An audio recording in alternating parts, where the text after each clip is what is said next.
ഇന്നത്തെ ബൈബിൾ പഠനത്തിനായിട്ട് ലൂക്കോസിന്റെ സുവിശേഷം 10-ാം അധ്യായത്തിൽ വാക്യം വായിക്കാൻ ആഗ്രഹിക്കുന്നു. ലൂക്കോസ് 10:38 മുതലുള്ളതായ വാക്യങ്ങൾ. പിന്നെ അവർ യാത്ര പോലെ അവരുടെ ഗ്രാമത്തിലെത്തി. മാർത്ത എന്ന പേരുള്ള ഒരു സ്ത്രീ അവനെ വീട്ടിൽ കൈക്കൊണ്ടു. അവർക്ക് മറിയ എന്നൊരു സഹോദരി ഉണ്ടായിരുന്നു. അവർ കർത്താവിന്റെ കാലത്ത് നിന്നു അവരുടെ വചനം കേട്ടുകൊണ്ടിരുന്നു. മാർത്തയോ വളരെ ശുശ്രൂഷയാൽ പിഴങ്ങിയിട്ട് അടുത്ത് വന്ന്, കർത്താവെ, എന്റെ സഹോദരി ശുശ്രൂഷിക്കുന്ന തനിക്ക് വിട്ടുകൊണ്ടിരുന്നാൽ നിനക്ക് വിചാരമില്ലയോ? എന്നെ സഹായിക്കാൻ അവരുടെ അധികാരം എന്ന് പറഞ്ഞു. കർത്താവ് അവരോട്, മറിയേ മറിയേ, നീ പലതിനെ ചൊല്ലി വിചാരപ്പെട്ട് മനകലങ്ങിയിരിക്കുന്നു. എന്നാൽ അല്പമേ വേണ്ടൂ, അല്ല ഒന്ന് മതി. മറിയ നല്ല അംശം തിരഞ്ഞെടുത്തിരിക്കുന്നു, അത് ആരും അവളോട് അപകരിക്കുകയില്ല. കടന്നുവന്ന എല്ലാ ദൈവജനത്തിനായി ഞാൻ ദൈവത്തിന്റെ മഹത്വം കരയറ്റുന്നു. ഈ വായിച്ച വേദഭാഗത്തിൽ നിന്ന് ചില ചിന്തകള് നിങ്ങളുടെ മുന്നിൽ വെക്കുവാനാണ് ഞാൻ ആഗ്രഹിക്കുന്നത്. ബഥാനിയിലെ മാർത്തയും മറിയയെ കുറിച്ച് നമുക്ക് നല്ലവണ്ണം അറിയാം. ഞാൻ മറിയയെ കുറിച്ചാണ് ഇന്ന് പൽക്കാലം ചിന്തിപ്പാൻ ആഗ്രഹിക്കുന്നത്. ദൈവത്തിന്റെ വചനത്തില് നമ്മളെ ചിന്തിക്കുമ്പോൾ പുതിയ നിയമത്തിൽ അനേക മറിയമാരെ നമുക്ക് കാണാൻ കഴിയുന്നുണ്ട്. ഏകദേശം 6 പേര് ഈ പുതിയ നിയമത്തിൽ നമുക്ക് കാണാൻ കഴിയുന്നു. ഇവരെ കുറിച്ചെല്ലാം നമുക്കറിയാം. ഒന്ന്, യേശുവിന്റെ അമ്മ മറിയ. ഞാൻ അതിനെക്കുറിച്ച് വിശദീകരിക്കേണ്ട കാര്യമില്ല. വേറൊന്നാണ് മഗ്ദലക്കാരത്തി മറിയ. മൂന്നാമത്തതാണ് നമ്മള് ഇന്ന് വായിച്ച ബഥാനിയിലെ മറിയ. വേറൊന്ന്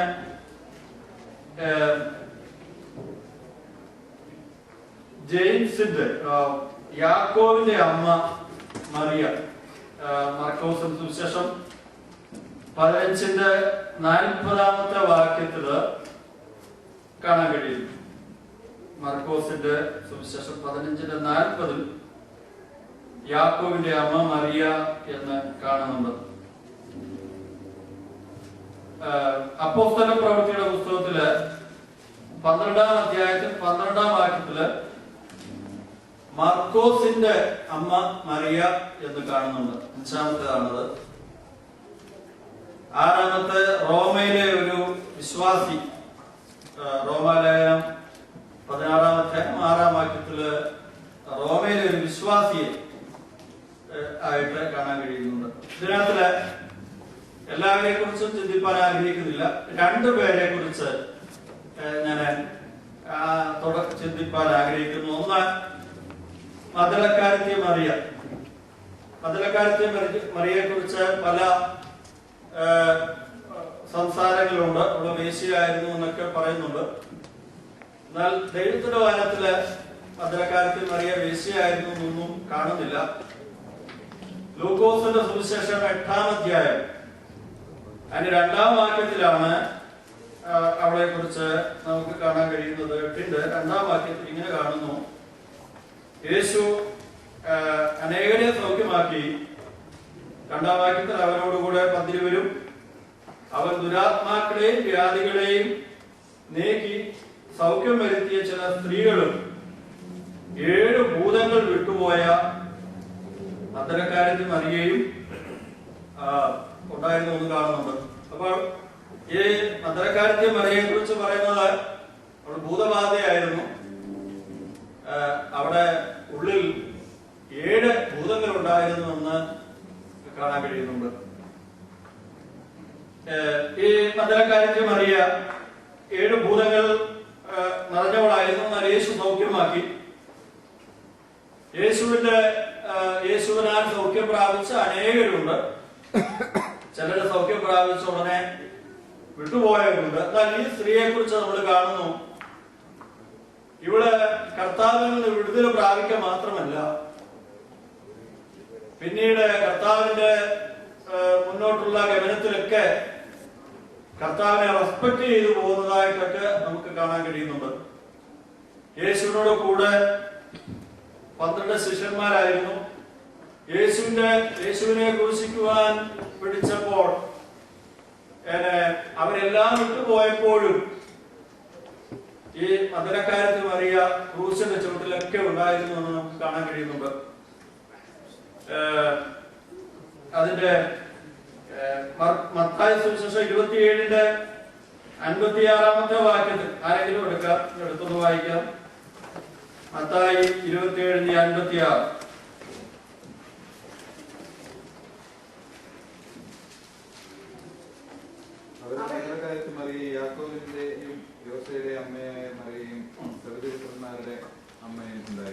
ഇവിടെ നമുക്ക് കാണാൻ കഴിയുന്നു, ശിഷ്യന്മാരെല്ലാം ഈ ക്രൂസിന്റെ അനുഭവത്തിൽ വന്നപ്പോൾ വിട്ടുപോയി.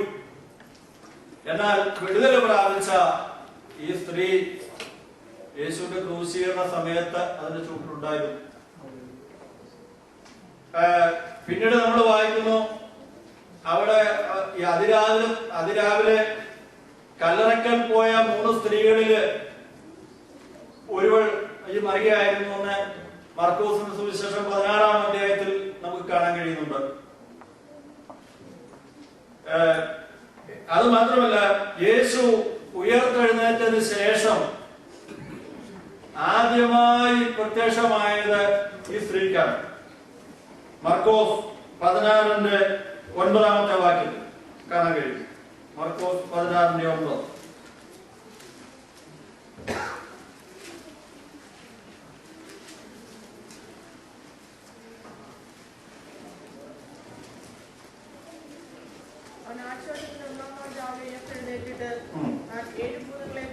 താൻ 7 ഭൂതങ്ങളെ പുറത്താക്കിയ ആദ്യം പ്രത്യക്ഷമായി.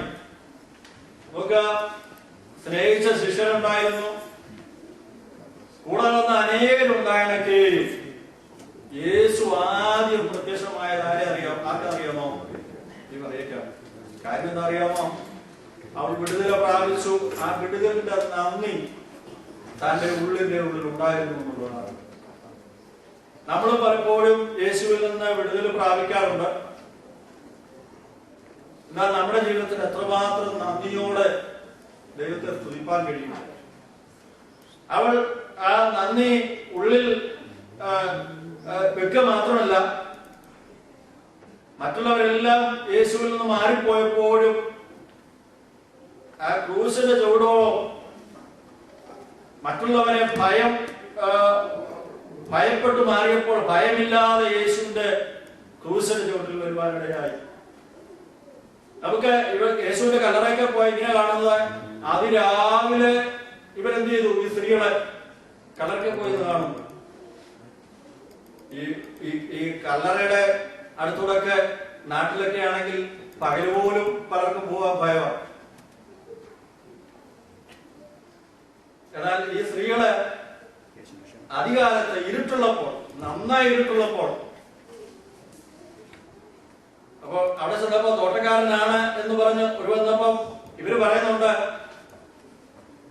ഏമാന്റെ അവന്റെ ശരീരം നിങ്ങൾ എവിടെ വെച്ചു പറയാൻ? ഞങ്ങൾ അതങ്ങ് എടുത്തോണ്ട് യേശുവിന്റെ ശരീരം എടുക്കുവാൻ പോലും അത്രമാത്രം യേശുവിനോടുള്ള സ്നേഹം ഇവർക്കുണ്ടായിരുന്നു എന്ന് കാണാൻ കഴിയുന്നുണ്ട്. മെയിൻ ചിന്ത അവരിലല്ല. നമ്മൾ വായിച്ച വേദഭാഗത്തിൽ നിന്നാണ് ഞാൻ ഇന്ന് പകരം ചിന്തിപ്പാൻ ആഗ്രഹിക്കുന്നത്. ബഥാനിയയിലെ മറിയയെ കുറിച്ചാണ് ചിന്തിപ്പാൻ ആഗ്രഹിക്കുന്നത്. നമ്മൾ വായിച്ച വേദഭാഗത്തിലെ 10-ാം അധ്യായത്തിലാണ് കാണാൻ കഴിയുന്നത്. അതിന്റെ 10-ാം അധ്യായം. പിന്നെ അവൻ ലൂക്കോസ് 10:38 വാക്യങ്ങളിൽ, പിന്നെ അവൻ യാത്ര പോകയിൽ അവൻ ഒരു ഗ്രാമത്തിലെത്തി. മാർത്ത എന്നു പേരുള്ള ഒരു സ്ത്രീ അവനെ വീട്ടിൽ കൈക്കൊണ്ടു. അവൾക്ക് മറിയ എന്നൊരു സഹോദരി ഉണ്ടായിരുന്നു. ഈ ബഥാന്യ എന്ന ഗ്രാമം അറിയപ്പെടുന്നത് മാർത്തയുടെയും മറിയയുടെയും ഗ്രാമമായിട്ടാണ്. നമുക്ക് വേറൊരു ഭാഗത്ത് കാണുന്നുണ്ട്, ബഥാനിയിലെ മാർത്തയുടെ ഗ്രാമം, മറിയയുടെ ഗ്രാമം എന്ന് പറയുന്നുണ്ട്. യേശുവിനെ സ്നേഹിക്കുന്നവരുടെ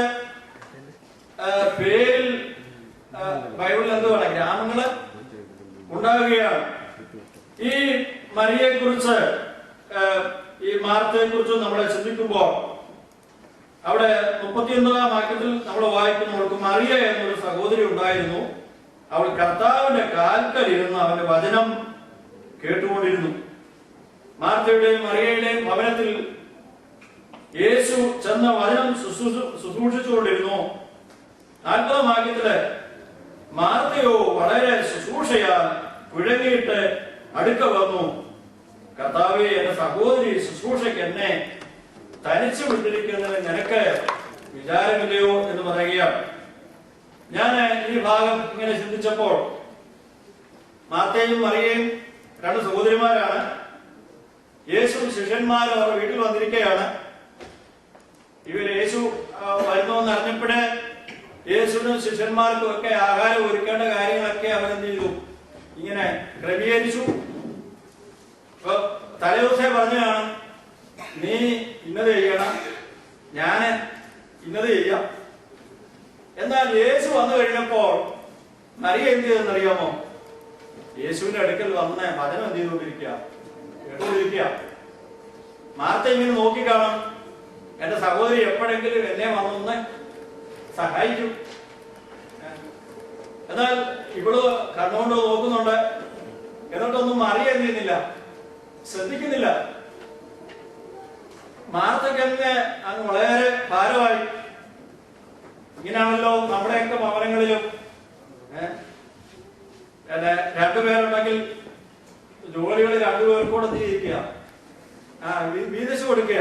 ഞങ്ങളുടെ വീട്ടില് ഞങ്ങളുടെ 2 കുഞ്ഞുങ്ങള്, അവർക്കൊക്കെ ഞങ്ങൾ ചില ജോലി കൊടുക്കും. ജോലി കൊടുക്കുമ്പോ എപ്പോഴും പറയും, നീ ഇത്രയും ചെയ്യണം, ഞാൻ ഇത്രയും ചെയ്യണം. അപ്പൊ ചിലപ്പം കൊടുക്കുന്ന ജോലി പൂർത്തിയും ചെയ്ത് ഒരാൾ പറയും, എന്റെ ജോലിയൊക്കെ ചെയ്തു, ഞാൻ തീർത്തിരിക്കുക. അപ്പോൾ ഇവിടെ ഈ മാർത്ത മറിയ വരുമെന്നെങ്കിലും പ്രതീക്ഷിച്ചിരിക്കുക. എവിടെ മനസ്സെന്ത് ചെയ്യാണ്, കലങ്ങിയാണ്. യേശുവിടെ എന്ന് പറയാ, ഒടുവില് സഹി കെട്ടിട്ട് ഇവിടെ വരുന്നില്ല എന്ന് പറഞ്ഞിട്ട് സഹി കെട്ടിട്ട് യേശുവിടെ ഒന്ന് കംപ്ലൈന്റ് പറയുകയാണ്, കർത്താവേ, ഞാൻ ഇങ്ങനെ ജോലി ചെയ്യുന്നു, നീ ഒന്ന് കാണുന്നില്ല, എന്റെ സഹോദരിയോടൊന്ന് പറ. അപ്പോൾ യേശു പറഞ്ഞ ഒരു ഭാഗമുണ്ട്, കർത്താവ് അവരുടെ മാർത്തേ, നീ പലതിനെ ചൊല്ലി വിചാരപ്പെട്ട് മനം കലങ്ങിയിരിക്കുന്നു.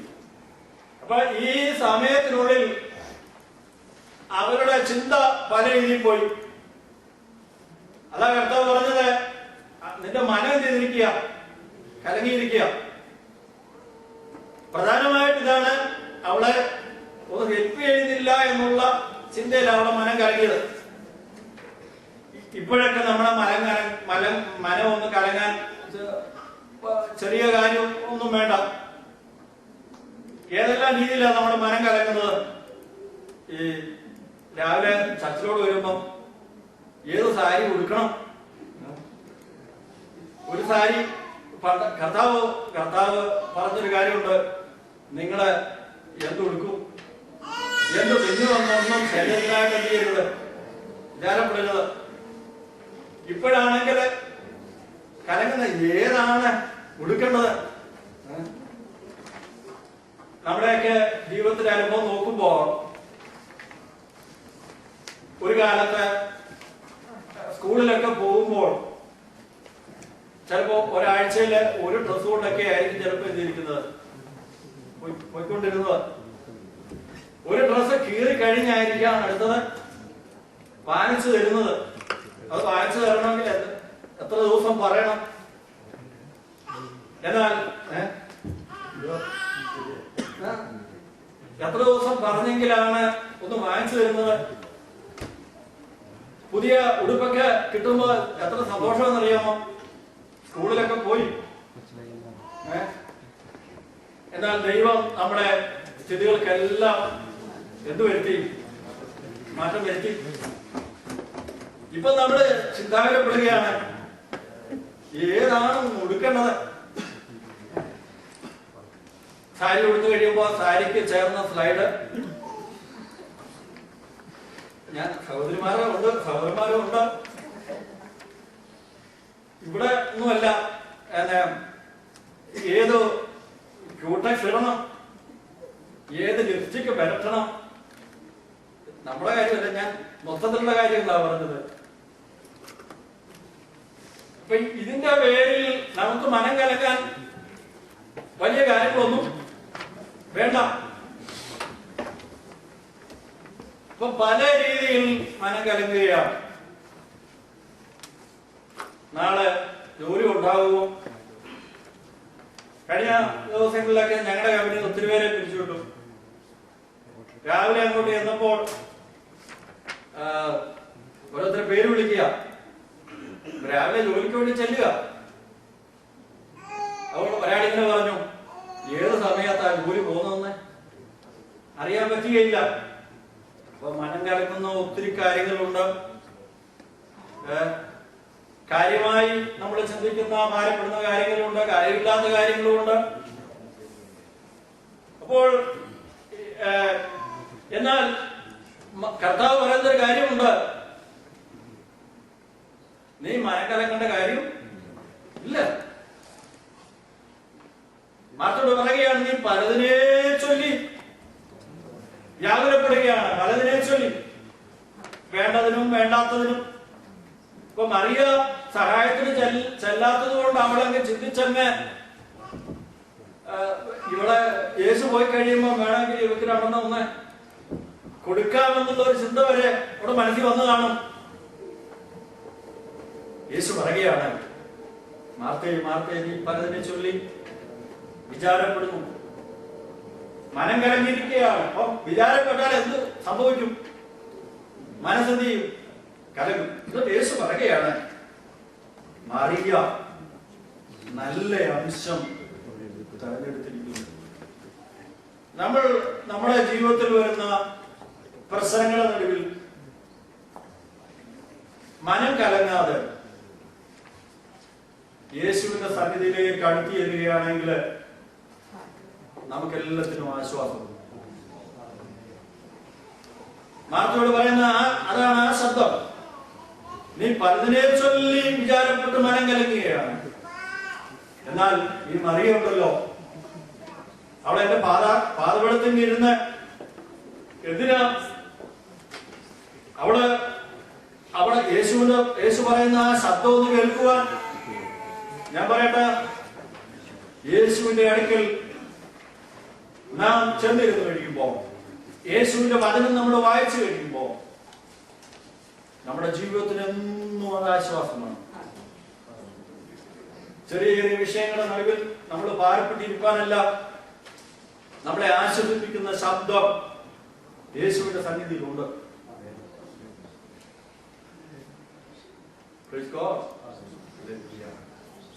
അവിടെ നമുക്ക് വിടുതലുണ്ട്. മറിയയ്ക്ക് അത് മനസ്സിലായി. യേശു പറയുകയാണ്, അവിടെ നല്ല അംശമാണ് തെരഞ്ഞെടുത്തിരിക്കുന്നത്. നമ്മുടെ തെരഞ്ഞെടുപ്പ്, നമ്മുടെ ജീവിതത്തിൽ വരുന്ന പ്രശ്നങ്ങളുടെ നടുവിൽ നമ്മൾ എന്ത് തെരഞ്ഞെടുക്കും എന്നുള്ളതാണ്. ചിലരാണെങ്കിൽ പ്രശ്നങ്ങൾ കടന്നു വരുമ്പോൾ കരയുന്നവരുണ്ട്, ദേഷ്യപ്പെടുന്നവരുണ്ട്.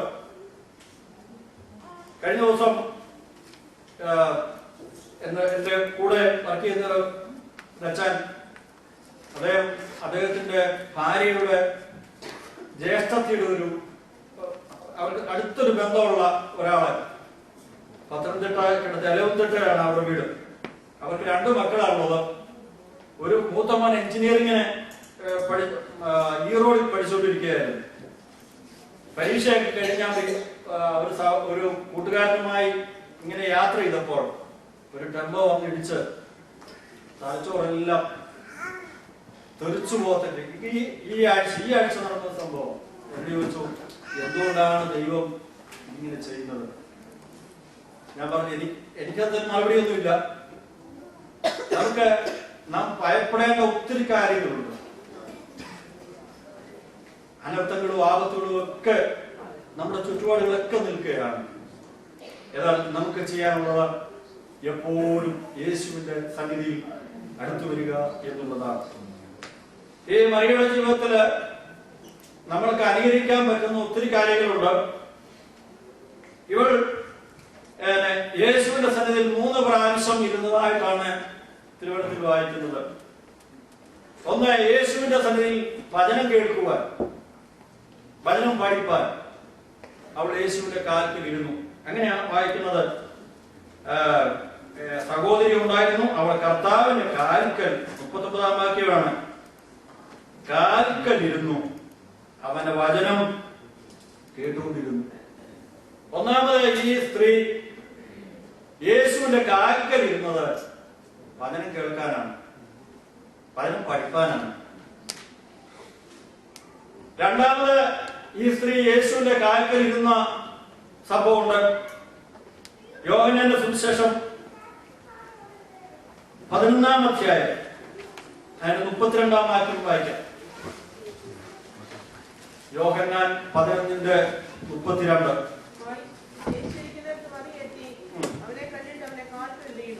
യേശു ഇരിക്കുന്നിടത്ത്, യേശു നിൽക്കുന്നിടത്ത് മറിയേറ്റി അവന്റെ കാൽക്കൽ വീണു.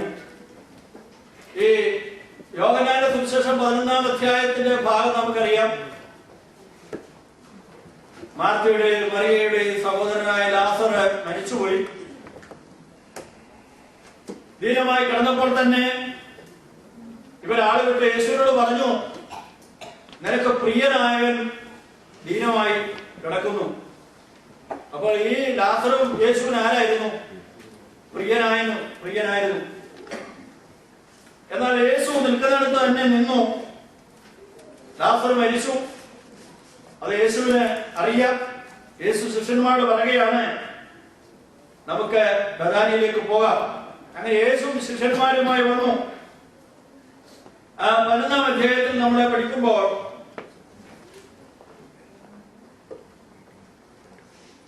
അതിന്റെ 11-ന്റെ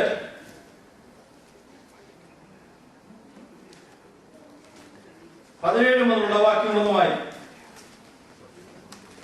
യേശു അവിടെ എത്തിയപ്പോൾ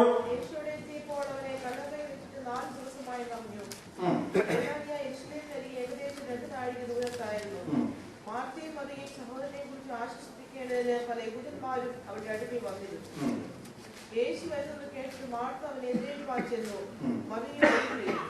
മാർത്ത യേശുവിനോട്, കർത്താവേ, നീ ഇവിടെ ഉണ്ടായിരുന്നെങ്കിൽ എന്റെ സഹോദരൻ മരിക്കുകയില്ലായിരുന്നു. ഇപ്പോഴും നീ ദൈവത്തോട് എന്ത് അപേക്ഷിച്ചാലും ദൈവം നിനക്ക് തരുമെന്ന് ഞാൻ അറിയുന്നു എന്ന് പറഞ്ഞു. യേശു അവരോട്, നിന്റെ സഹോദരൻ ഉയർത്തെഴുന്നേൽക്കുമെന്ന് പറഞ്ഞു. ഇവിടെ മാർത്തയും യേശുവുമായിട്ടുള്ള സംഭാഷണമാണ് കാണാൻ കഴിയുന്നത്.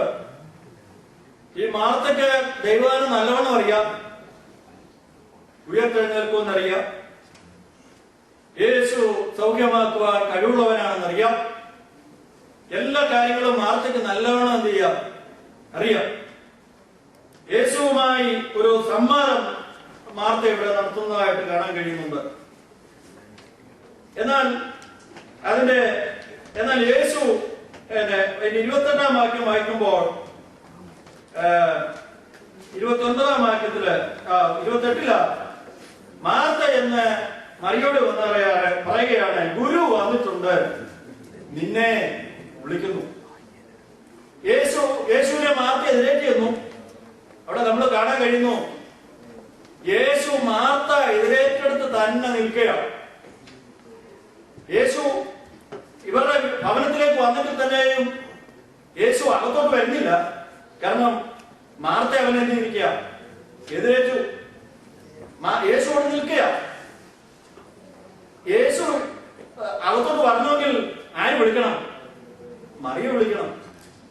മാർത്ത വിളിച്ചിട്ട് ആര് വന്നില്ല? യേശു വന്നില്ല. ഇതൊന്നൊരു യാഥാർത്ഥ്യമുണ്ട്. ദൈവസന്നിധിയിൽ പ്രാർത്ഥിക്കുന്ന ഭക്തന് വേണ്ടിയാണ് വിടുവിക്കാൻ യേശു ഇറങ്ങി വരുന്നത്.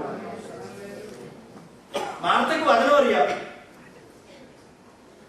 ചിലർക്കാണെങ്കിൽ നല്ലോണം വചനം അറിയാം.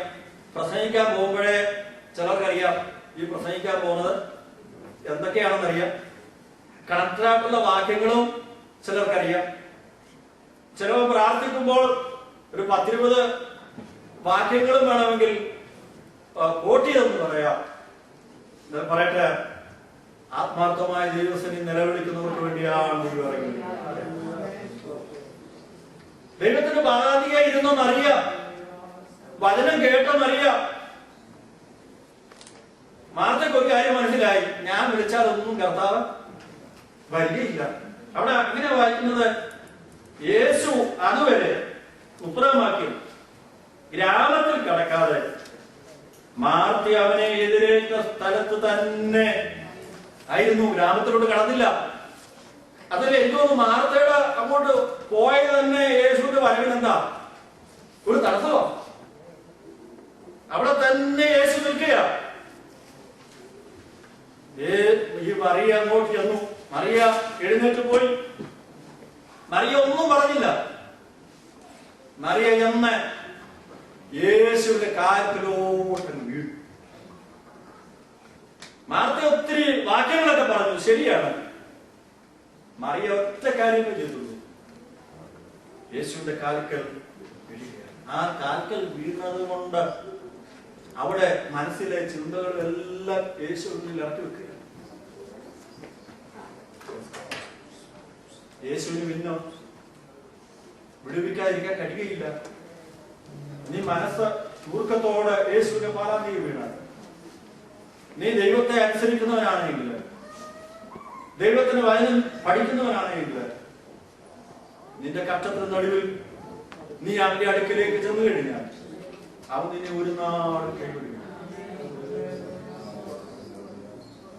മറിയ യേശുവിന്റെ കാൽക്കിലേക്ക് വീഴുകയാണ്. അവിടെ വേദനകളും അവിടെ ഭാരങ്ങളും എല്ലാം ആ വീഴ്ചയിലുണ്ട്. വചനം പഠിപ്പാൻ യേശുവിന്റെ കാൽക്കലിരുന്ന മറിയ തന്റെ പ്രശ്നത്തിന് നടുവിലും യേശുവിന്റെ കാൽക്കലേക്ക് പോവുകയാണ്. സമയം ദീർഘിക്കുന്നുവല്ലോ. മൂന്നാമത് യേശുവിന്റെ കാൽക്കൽ അവ ഇരുന്നത് യോഹന്നാൻ 12:1 മുതലുള്ള വാക്യങ്ങൾ നമ്മൾ വായിക്കുമ്പോൾ ഇപ്രകാരം കാണുന്നുണ്ട്. 3-ാം വാക്യത്തില്, അപ്പോൾ മറിയ വിലയേറിയ സ്വച്ഛ ജഡമാംസി തൈലം ഒരു രാത്രി എടുത്ത് യേശുവിന്റെ കാലിൽ പൂശി തന്റെ തലമുടി കൊണ്ട് കാൽ തുവർത്തി. അവിടെ വായിക്കുന്നു, യേശുവിനെ ശുശ്രൂഷിപ്പാൻ വേണ്ടി യേശുവിന്റെ കാലത്തിൽ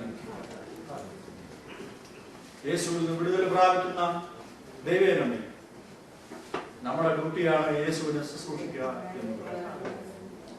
ഇന്ന് പ്രകാരം നമ്മുടെ കണ്ണുകളടയ്ക്കാം. ഈ ചെറിയ ആരോഗ്യത്തിന് മുന്നിൽ നമ്മെ തന്നെ സമർപ്പിക്കാം.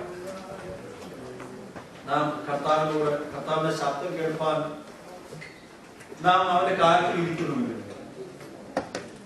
നിന്റെ പ്രശ്നത്തിന്റെ നടുവിലും നിനക്കൊരു പരിഹാരം. യേശുവിന്റെ കാൽക്കൽ പ്രാർത്ഥിക്കുന്ന ഭക്തൻ മാത്രമേ പ്രശ്നത്തിന്റെ നടുവിലോ അവന്റെ അടുക്കലേക്ക് ഓടി വരുവാൻ കഴിയുള്ളൂ.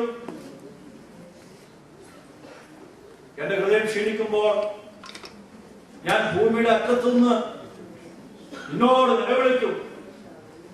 എനിക്ക് അത്യുന്നതനായ പാറയിലേക്ക് എന്നെ നടത്തണമേ എന്ന് ഭക്തൻ പറയുകയാണ്. നീ ദൈവത്തോട് ബന്ധമുണ്ടെങ്കിൽ, പ്രാർത്ഥനയിൽ നീ കർത്താവിനോട് ബന്ധപ്പെടുന്നുവെങ്കിൽ, നിനക്ക് പ്രശ്നത്തിന് നടുവിൽ വേറെ എങ്ങും പോയിട്ട് വരികയില്ല. നീ നിരാശപ്പെടുവാൻ ദൈവം ഇടവരുത്തുകയില്ല. നിനക്ക് പറയുവാൻ ഒരു സ്ഥാനമുണ്ട്, നിനക്ക് ചാരുവാൻ ഒരു ഇടമുണ്ട്. Praise God, praise God, praise God. Hallelujah, hallelujah, hallelujah, hallelujah.